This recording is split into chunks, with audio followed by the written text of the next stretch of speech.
Bonjour à vous tous, bonjour les amis, donc aujourd'hui une nouvelle vidéo, aujourd'hui je voulais faire pas de la mécanique mais comme il y a pas mal de personnes qui me posent des fois des questions sur le circuit de refroidissement, comme quoi ils ont un problème, je m'étais dit que ça pouvait être une idée tuto. Donc voilà, donc je vais vous présenter donc qu'on appelle ça les différents organes qu'on trouve sur le véhicule. Donc, je vais vous montrer sur Mercedes, sur Twingo, vous allez voir, parce qu'il y a des petites choses qui peuvent varier. Ensuite, on regardera les problèmes qu'on peut rencontrer et après essayer de trouver, en fonction de ce qui existe comme type de problème sur un circuit de refroidissement, voir comment on peut faire pour essayer de trouver notre panne, tout simplement.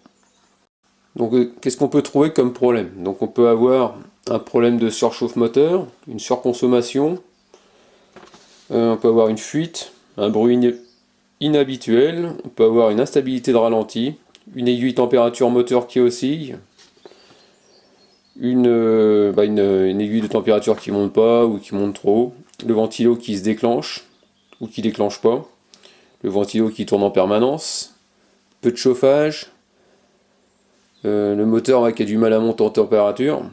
Donc on va essayer de regarder tous ces petits soucis qu'on peut avoir sur le circuit de refroidissement.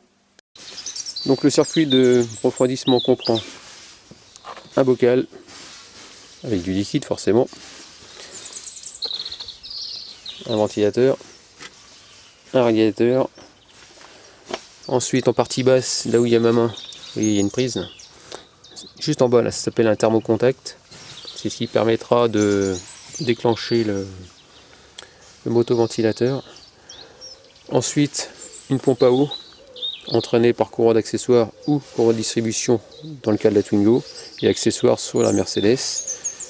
Ensuite, on va trouver un radiateur qui se trouve un radiateur de chauffage qui se trouve sous le tableau de bord, carrément au centre. Ensuite, on a des durites, hein, bien sûr. Ici, on a un thermostat, sonde thermostat, et puis voilà quoi. Voilà de quoi est constitué un circuit de refroidissement. Donc tout à l'heure, je vous ai énuméré ce qu'on pouvait rencontrer comme problème sur un circuit de refroidissement. Donc je vous ai parlé de la surchauffe. Donc quand est-ce qu'on peut avoir un cas de surchauffe? C'est simple, hein. Vous avez une fuite, le liquide il n'y en a quasiment plus, et le moteur se met à chauffer énormément. Donc il n'est plus réfrigéré correctement, hein. Ça peut arriver. On peut avoir aussi le problème d'une pompe à eau, hein. Donc la pompe à eau, comme je vous ai dit, côté distribution. La pompe à eau, elle a un problème de, je ne sais pas, il n'y a plus d'ailettes, les roulements sont fatigués. Et il y a eu une fuite. Donc on verra aussi s'il y a une fuite au niveau du bocal, hein, tout simplement. Voilà ce qu'on peut avoir au niveau de la... En général, ce sont ce genre de symptômes qu'on peut avoir lors d'une surchauffe. Après, on peut avoir aussi la courroie de distribution qui casse, mais bon, il n'y aura plus que la surchauffe, il n'y aura plus le moteur du tout, donc on sera peu embêté. Mais par contre, si vous avez une Mercedes et que vous avez la courroie qui vient à lâcher, là, votre pompe à eau ne pourra plus tourner, donc vous ne pouvez pas rouler comme ça, parce que sinon le moteur il va chauffer énormément. Donc ensuite, on peut avoir aussi également un radiateur qui est encrassé, hein. Là, vous pouvez voir, il y a du liquide qui passe au milieu, là, et après c'est de l'air qui passe. Et quand vous roulez, l'air vient s'engouffrer dans le radiateur pour pouvoir réfrigérer un maximum. Et ce qui peut se passer, c'est que vos ailettes, souvent ça arrive l'automne, on va dire, quand il y a des feuilles qui s'envolent et qui viennent se plaquer contre votre radiateur. Donc là, on peut voir que le radiateur est propre, hein. Donc ça, ce sera juste un aspect visuel. Ensuite, on peut avoir... Qu'est-ce que je peux vous dire d'autre? Un thermostat. Donc votre thermostat qui est complètement bloqué fermé. Et s'il est bloqué fermé, le moteur il va continuer à monter en température. Et le problème c'est que ça va chauffer. Et s'il n'y a plus de réfrigération, vous allez détériorer votre joint de culasse. Déformation métallique, vous pouvez avoir plein de choses qui vont faire des gros dégâts sur votre voiture, sur votre moteur. Ensuite, ça peut être aussi un ventilateur HS, un ventilateur qui ne tourne pas, hein. parce que quand vous avez votre température, votre thermostat qui s'ouvre en général à 90 degrés, il va laisser passer le liquide de refroidissement vers le radiateur. Et ce qui se passe, c'est qu'après, si la température est encore trop chaude, c'est le thermocontact qui va rentrer qui va déclencher donc le motoventilateur de façon à réfrigérer. Sauf que si le thermocontact donne l'ordre au ventilateur de tourner et que le ventilateur est HS, bah ça va faire une surchauffe également. Ensuite, je vous ai parlé de la surconsommation. Donc là, il faudra se pencher vraiment sur la sonde de température. Ensuite, je vous ai parlé de l'instabilité du ralenti. En général, ça peut venir aussi d'un problème de sonde. Donc ensuite, on peut avoir l'aiguille température qui oscille donc, au niveau du tableau de bord. Hein. Donc si c'est le cas, c'est votre sonde qui est HS. Ensuite, elle peut rester aussi en bas. Par exemple, elle reste complètement comme si le moteur était froid alors que le moteur est chaud. C'est aussi signe d'une sonde HS. Après, on a une aiguille qui monte direct alors que le moteur était froid, donc là c'est une sonde aussi HS. Donc comme je vous ai dit tout à l'heure, ça peut être au niveau de la pompe à eau, donc un bruit inhabituel, donc ça peut être un bruit soit de courroie, ça peut être un bruit au niveau de la poulie de la pompe à eau. J'ai eu le cas sur Opel Agila d'un collègue, et elle prenait un gros jeu, et à la fin ça faisait sauter carrément la courroie. Donc c'était un problème de pompe à eau qui était fatigué. Et après, donc en bruit habituel, mais forcément, comme je vous ai dit tout à l'heure, hein, ça finit par des fuites. Hein. Et ça fera pas de bruit de fuite. Toujours pareil, c'est au niveau du bocal. Ensuite, un motoventilateur qui ne tourne pas. Donc ça peut être, il peut y avoir deux causes. Donc les causes, ça peut être le ventilateur qui est tout simplement HS, ou le thermocontact qui a un problème qui veut plus faire déclencher le motoventilateur. Donc ça peut être il peut y avoir deux choses là-dessus. Ensuite, on a parlé du peu de chauffage. Donc un peu de chauffage, ça m'est arrivé sur la Toyota. Hein. J'étais au niveau mini, tout simplement au niveau du bocal, donc j'en ai remis, le chauffage est revenu. Après, ça peut être aussi une question de purge, si vous avez mal purgé, il peut y avoir ça aussi.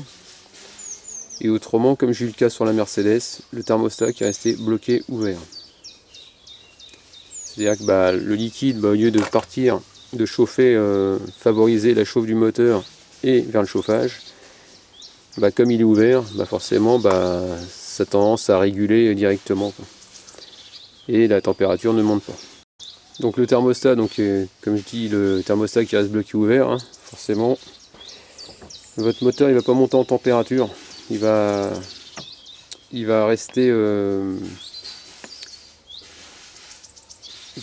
Remarque, ça fait aussi partie de la surconsommation également, le thermostat bloqué ouvert.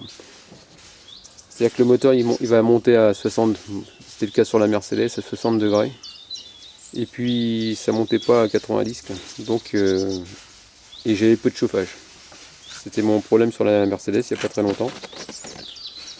Ensuite, thermocontact, donc le moteur qui monte pas en température, c'est-à-dire que par exemple, si le thermocontact était resté bloqué ouvert, il faisait déclencher mon ventilateur, donc le ventilateur tournerait et commencerait à réfrigérer le moteur, à refroidir le moteur, et ça on l'entendrait, on aurait le ventilateur qui tournerait en permanence. D'où le fait que ça monte pas en température au niveau de l'aiguille. Après il y a aussi on peut avoir le motoventilateur aussi qui se déclenche et s'arrête. Alors surtout, ça m'est arrivé sur une C3, mais il y a longtemps, la C3 de mon ex-femme. On était parti manger au restaurant, pareil, c'était en plein février, donc il faisait froid, quoi. Et on avait fait 5 km. Et le motoventilateur s'était déclenché carrément. Et donc là j'ai compris qu'il y avait un souci. Donc la première chose que j'étais faire, c'était regarder mon niveau. Et là je me suis aperçu que le bocal était à sec, donc c'était pas bon. Donc j'ai refait 30 bornes et pareil à sec. Là c'était une panne vicieuse, parce que la panne, elle était, j'avais mis un carton sous la voiture, j'avais laissé toute la nuit, le lendemain je suis revenu, mon bocal était plein. Et ce qui s'est passé, c'est que sur Peugeot, sur Citroën aussi, vous avez on appelle ça un tuyau qui s'appelle l'araignée.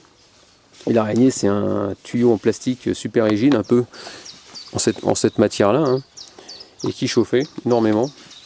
Et ce qui s'est passé, c'est qu'elle se trouvait au niveau de la baie de pare-brise et le moteur. Elle a chauffé, il y a eu la fuite, et ça coulait pas par terre. Pourquoi? Que quand je roulais, ça, donc avec la pression du circuit, donc ça sortait, et que quand j'avançais en roulant, il y avait le liquide qui tombait sur le pot d'échappement, et ça s'évaporait. D'où j'ai eu du mal à trouver mon problème de fuite. Donc là, maintenant qu'on a fait le tour, je vais essayer de vous parler maintenant des différents organes à contrôler. Donc pour commencer, si vous avez une fuite déjà à la base, pour pouvoir vérifier l'intégralité du circuit, donc l'idéal c'est de prendre un détecteur de fuite. C'est un outillage apparemment qui met en pression le circuit, et ça j'en ai pas. Donc moi, quand je fais un contrôle sur un circuit de refroidissement, c'est visuel, quoi. Soit moteur tournant, soit moteur arrêté. Ça me permet de voir un peu mieux. Donc s'il peut se passer au niveau des fuites, donc déjà ça peut être un bocal, on peut avoir des coulures, hein. En général ça laisse des traces. Sur un thermostat, on pourra avoir des traces, c'est-à-dire ça peut être, comme ça m'est arrivé sur l'Audi, au niveau du bloc, ça peut arriver, hein. Bah, sur l'Audi c'était pas le thermostat, mais c'était une partie plastique qui était collée avec un joint. Et ce qui peut se passer, c'est que c'est le joint qui vient à lâcher tout simplement, et vous avez une fuite tout simplement. Donc après il faut remédier au problème, hein, soit changer la pièce, soit changer le joint. En général les fuites, soit c'est une durite, ça peut aussi être sur un radiateur, hein, qui a pris un pet. Donc l'idéal c'est de mettre un carton sous la voiture et de voir déjà si ça fuit moteur arrêté. Si vous n'avez rien du tout et que vous avez quand même votre niveau qui baisse de temps en temps, il faut vous dire que le liquide il va quelque part, hein, donc faut s'inquiéter de ça. Et après le faire moteur tournant, parce qu'il y a la pression qui va s'exercer dans le moteur, et donc c'est là que souvent on peut voir s'il y a une fuite ou pas. Il peut y avoir des fuites sur des pièces en alu comme ça m'est arrivé sur Fiat Punto il y a très très longtemps de ça. On ne voyait pas, mais il y avait une toute petite traînée d'oxydation, et c'est comme ça que j'ai pu voir qu'il y avait une fuite à cet endroit-là. Après, donc voilà pour l'aspect visuel, aussi pareil, hein, si vous avez un problème sur une pompe à eau, ça va pouvoir se voir. Donc l'idéal, normalement, vous n'êtes pas censé avoir des soucis de pompe à eau sur les moteurs avec des courroies de distribution. Parce que normalement, vous êtes censé changer votre pompe à eau à chaque remplacement de courroie de distribution. Mais ça peut arriver que ça se mette à fuir. Donc là ça sera visuel, mais pour ça il faudra enlever carrément le cache distri pour pouvoir voir la pompe à eau, voir dans quel état c'est. Ensuite, sur Mercedes, vous avez la façade, et donc votre pompe à eau est entraînée par la courroie d'accessoires. Donc si vous voyez votre niveau descendre, l'idéal c'est d'enlever la courroie. Et ça se manifeste en général par un bruit aussi il y a souvent un bruit de roulement, quoi. Donc si vous entendez un bruit inhabituel, l'idéal c'est de retirer votre courroie d'accessoires. Vous prenez votre poulie de pompe à eau et vous la faites tourner. Et vous allez voir s'il y a un bruit au niveau du roulement, et voir aussi s'il y a un jeu inhabituel. Ça, vous pourrez voir ça sur l'Opel du collègue. C'était l'Opel Agila où j'ai changé la pompe à eau. Et il y avait la courroie d'accessoires parce que c'était un moteur à chaîne sur la voiture que j'ai faite. Et la courroie d'accessoires, en tournant, elle s'est barrée. Pourquoi? Parce que au niveau de la poulie de pompe à eau, elle s'était mise à bouger comme ça. Il y avait un gros jeu. Donc pompe à eau aussi HS. Mais là ça faisait un bruit.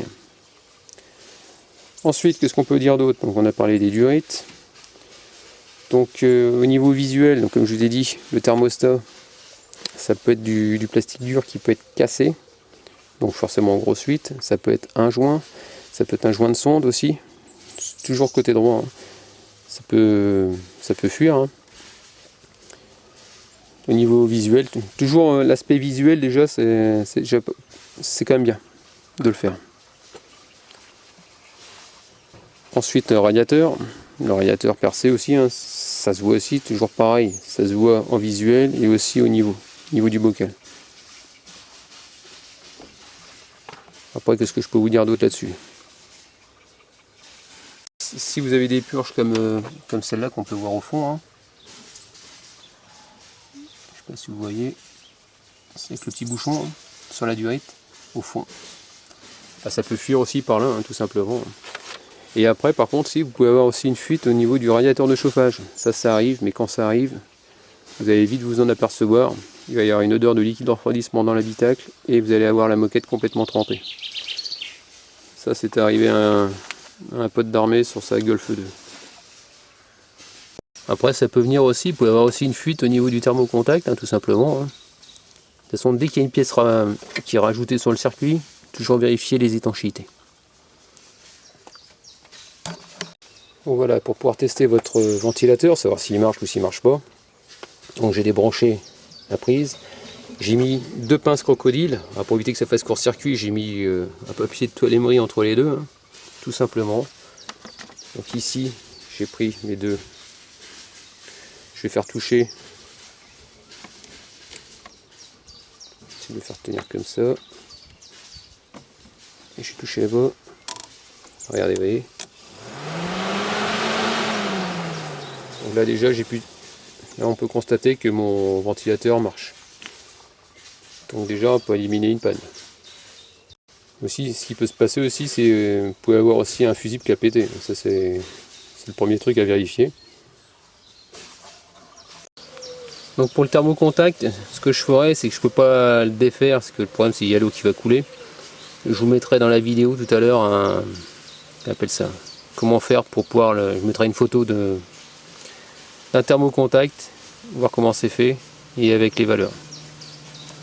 Ensuite au niveau du thermostat. Donc on va voir aussi le thermostat et la sonde. Donc pour commencer le thermostat, il y a moyen de le contrôler sans démontage. Donc déjà, premier abord, c'est au niveau visuel pour commencer. Donc je vous montrerai celui de la Mercedes. Pour savoir si un thermostat sans rien démonter est mort, c'est simple, vous faites tourner votre moteur et vous allez voir, là, le moteur il va monter en température et normalement le thermostat est censé s'ouvrir. Sur Mercedes c'est 90 degrés, il y en a c'est peut-être un peu moins, ça dépend des voitures. Et par exemple vous allez arriver, je sais pas, on va dire, je vais dire une valeur complètement bidon, mais admettons qu'à 40 degrés, votre véhicule, vous mettez votre main là-dessus, donc là elle est froide, là. Normal le moteur il est éteint. Mais si à 40 degrés, par exemple, la durite elle est bien chaude, c'est que votre thermostat il est haché, c'est-à-dire qu'il est bloqué ouvert. Après maintenant vous avez votre moteur, il chauffe. Et là vous avez votre durite froide. Là vous pouvez vous dire qu'il y a un problème, c'est que votre thermostat est resté bloqué fermé. Ou il est partiellement grippé, mais ça peut arriver. Donc voilà pour le thermostat. Et donc après l'idéal, pour pouvoir vraiment voir son étanchéité, donc là on a de la chance, j'ai pas acheté mon thermostat de Mercedes. Et forcément j'avais aussi une surconsommation, donc il y avait la sonde, mais j'avais aussi une surconsommation par rapport au thermostat. Et là ce qu'on va pouvoir voir, je vais vous montrer au niveau de l'étanchéité, et je vais vous montrer après son ouverture dans une casserole d'eau bien chaude. On va voir ça ensemble juste après. Et après pour la sonde, je vais vous montrer la sonde aussi, j'ai une vieille, celle de la Mercedes, et on va regarder on va essayer de prendre des mesures avec. Donc voilà pour les véhicules, pour la Twingo déjà. Donc pour la Mercedes, donc vous voyez c'est le même principe que c'est un moteur beaucoup plus gros, sauf que les organes sont placés différemment. Donc le moteur il n'est pas comme celui de la Twingo, hein. C'est une chaîne de distribution avec une pompe à eau entraînée par une courroie d'accessoires qui se trouve en façade. Donc comme je vous disais tout à l'heure, hein. Donc c'est ce truc là, hein, cette pièce là. Ensuite on a un radiateur, en partie basse, il y a l'emplacement pour mettre, comme si c'était pour mettre un thermocontact, sauf que la différence, c'est que là c'est entraîné par le déclenchement du motoventilateur se fait par le calculateur. C'est la seule différence. Après, c'est pas une purge manuelle comme sur la Twingo, c'est une purge automatique. Un point de thermostat il se trouve ici, la durite elle se trouve là. La durite du thermostat qui arrive là sur la partie haute du radiateur. Donc voilà, donc pour pouvoir contrôler donc le thermostat, hein, c'est exactement pareil. Hein. Il suffit de mettre la main là-dessus. Hein. Voilà. Voilà ce que je peux vous dire pour l'instant. Donc là maintenant on va passer à la phase du thermostat à contrôler. Donc ça y est, donc maintenant je vais passer à la phase du thermostat. Donc ici il y a écrit 92, si je ne dis pas de bêtises c'est le nombre de degrés de l'ouverture. Mais sur certains modèles, celui que j'ai monté, qui est le 9 que j'ai monté sur la voiture, au centre, il y avait une petite pastille dorée où il y avait écrit 92 dedans. Donc voilà. Donc ici après, on peut voir dans le fond 06, c'est l'année de fabrication. Ici, vous avez votre numéro de nomenclature, donc c'est A646 200 07 15, tout simplement. Et puis voilà, donc à 92 degrés, votre thermostat est censé s'ouvrir complètement. Et s'il ne s'ouvre pas, il sera complètement fermé. Ça peut être aussi une cause, comme je vous ai dit tout à l'heure.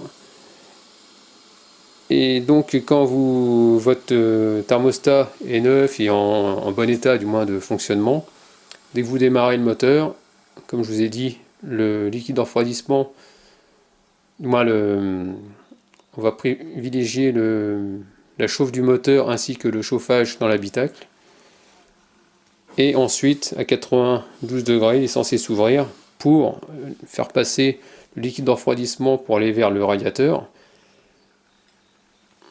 Et donc, avant de s'ouvrir, comme je vous ai parlé tout à l'heure de la température de la durite, normalement, lui, il doit être étanche. Donc s'il n'est pas étanche, c'est facile à voir, hein, il suffit de mettre de l'eau dedans, et puis si vous voyez que ça coule par en bas, c'est que lui, il n'est pas complètement fermé, c'est qu'il est hors d'usage. Et après, vous allez voir que malgré qu'il ne soit pas étanche, celui-là, je sais qu'il n'est pas étanche, parce qu'il était resté bloqué ouvert, mais vous allez pouvoir voir qu'en fonction de la température, là vous voyez, il rentre bien dedans, et tout à l'heure, il va remonter, il sera quasiment à fleur du joint, tellement quand il va s'ouvrir. Vous allez voir, je vais vous montrer ça dans une casserole et de l'eau. Donc ici, c'est la durite qui va vers le radiateur, donc celle-là est censée être étanche tant que le thermostat n'est pas ouvert. Donc on va remplir ici, et on va regarder si ça coule ici. Tout doucement. Ah oui, compartiment. Regardez, vous avez vu. On peut constater que vous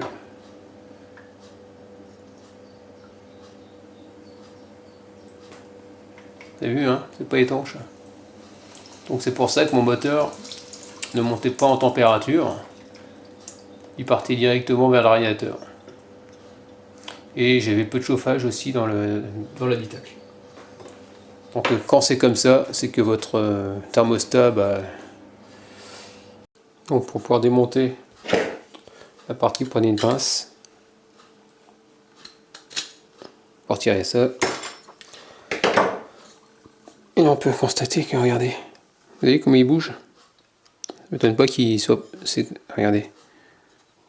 Il touche à peine le siège qui est au milieu. C'est pour ça que ça va pas. Donc pour ne pas le dégager, il suffit d'appuyer de chaque côté et tourner et retirer. Donc déjà, regardez, ça se voit au fond. On voit qu'il y a du jour. On voit que le siège, le joint n'est pas complètement assis sur son siège. Donc déjà là, on peut le voir, hein, que le thermostat il est mort. Bon, comme il bouge, hein, on va le mettre à tremper dans l'eau bouillante. Donc regardez bien où se trouve cette petite rondelle métallique. Donc là c'est froid. Et vous allez voir tout à l'heure en chauffant, il va carrément monter. Et donc dans le fond, ça va carrément s'ouvrir et donc le liquide pourra sortir. Donc là, ouais, j'arrive à 50, ouais, je vais arriver à 60 degrés. Dans très peu de temps, donc je prends une pince pour pas me cramer, hein, bien sûr. Comme on peut voir, vous avez vu, regardez la petite rondelle est en train de remonter tout doucement.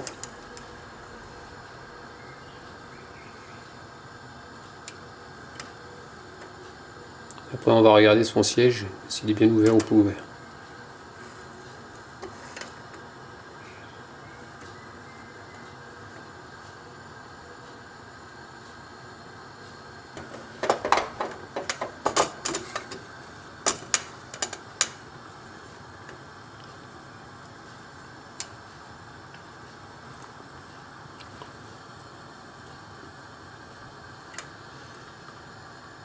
Donc après, s'il était bloqué complètement fermé et qu'on était à 90 degrés, bah, vous ne, il serait pas monté, quoi. Il resterait en bas comme s'il était froid. Ou partiellement s'il était un peu grippé en fermeture.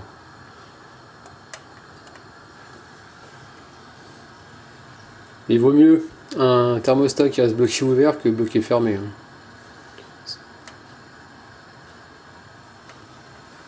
Ah, le mieux c'est d'avoir un thermostat qui fonctionne. Alors, regardez à l'intérieur, regardez, on voit bien qu'il est bien ouvert, hein. Regardez bien. Le siège est carrément soulevé.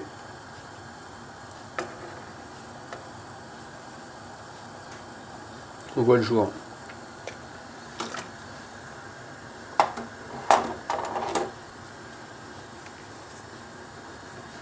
Donc là, s'il avait été en état de fonctionnement, le thermostat se serait ouvert que maintenant. Vous voyez, ça y est, là, il est vraiment, on peut pas monter plus haut que ça. On va retirer ça l'eau. Hop. Ça, je vais vous montrer après dans l'eau froide, vous allez voir, il va se refaire. Là, je vais faire couler de l'eau froide dessus. Et regardez.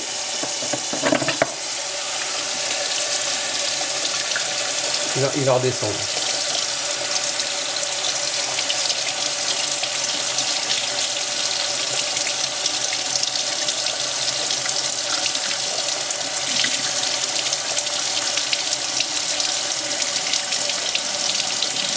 Donc il s'est ouvert à fond, il a demandé d'être refermé à fond.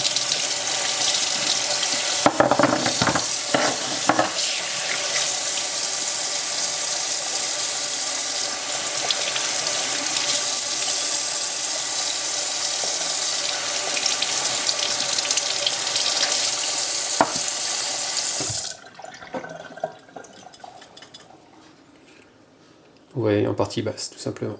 Donc voilà, terminé pour le thermostat. Donc vous avez vu comment on contrôle un thermostat. Donc voilà, donc là maintenant je vais prendre un voltmètre que j'ai mis en ohmètre sur le calibre 20 kg. Je relie mes fils à ma sonde. Donc là il y a deux sondes, une sonde neuve et une qui était montée d'origine sur avec le véhicule. Donc on peut voir que dedans il y a deux fiches. Donc je peux pas mettre les pinces crocodile. Pourquoi? Parce que c'est trop large. Donc ce que j'ai fait, c'est j'ai mis deux fils, deux petites cosses et ça rentre dedans. Tout simplement, ça touche juste les...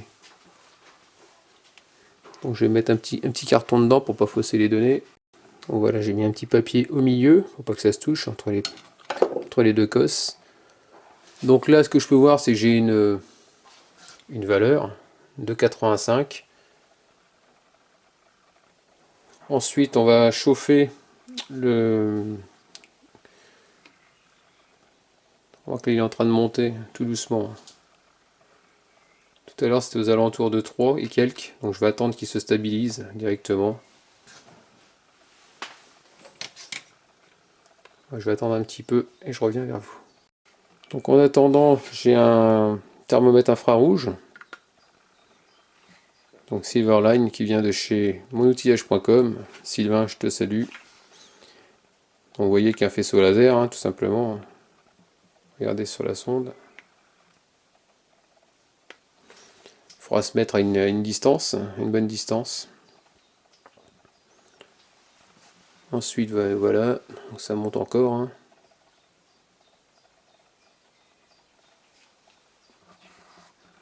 Donc là, je vais prendre la température de la sonde. Ouais, j'ai 20 degrés. Je refais une deuxième mesure. Ah, si j'y arrive. Ouais, à peu près 20 degrés. 20 degrés à 2 degrés d'écart. Moi, il y a une tolérance de 2 degrés. Donc là, ce que je peux voir, c'est que apparemment c'est figé au niveau du voltmètre à 2,96. Voilà, donc on va faire ça. On va agrandir un peu. Hop. Et là, je vais mettre mon fer à souder sur la sonde. J'ai cramé ça, punaise. Donc là, comme on peut voir, la valeur elle est en train de chuter.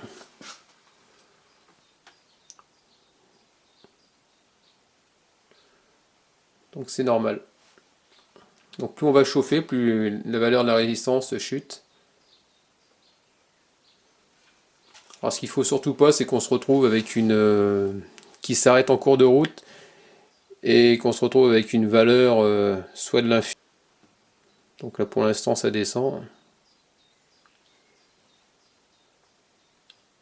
Et si je dis pas de bêtises, normalement une résistance, elle doit être sa valeur elle doit être bonne si elle est entre 2 et 400 ohms. Si je me souviens bien, je crois que c'est un truc comme ça.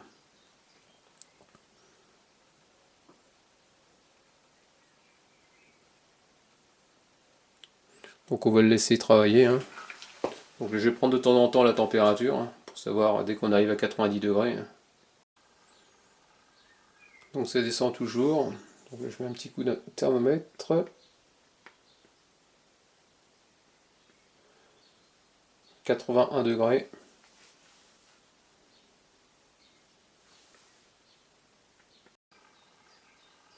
Donc ça continue à descendre. Là je suis aux alentours de 85.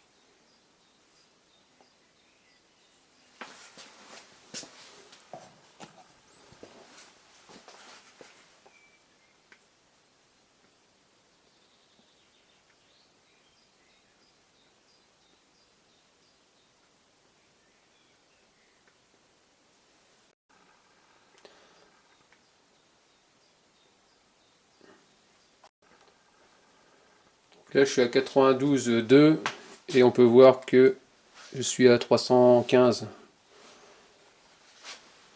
315 ohms, là c'est en train de remonter.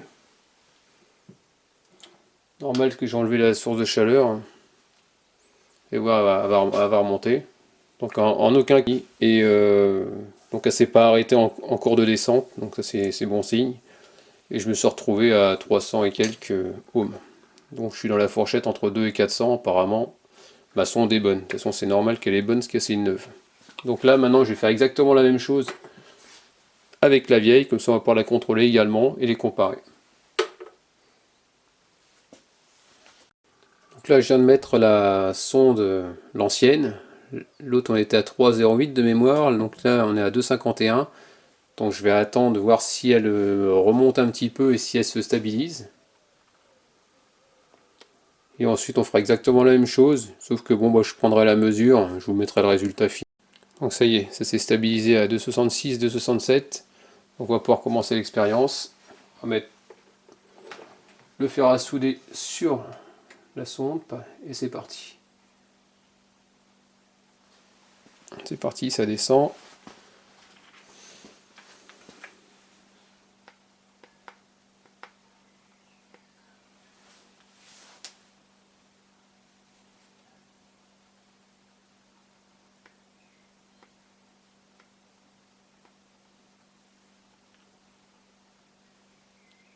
Donc faut surtout pas qu'elle s'arrête en cours de route. Donc a priori ça descend bien.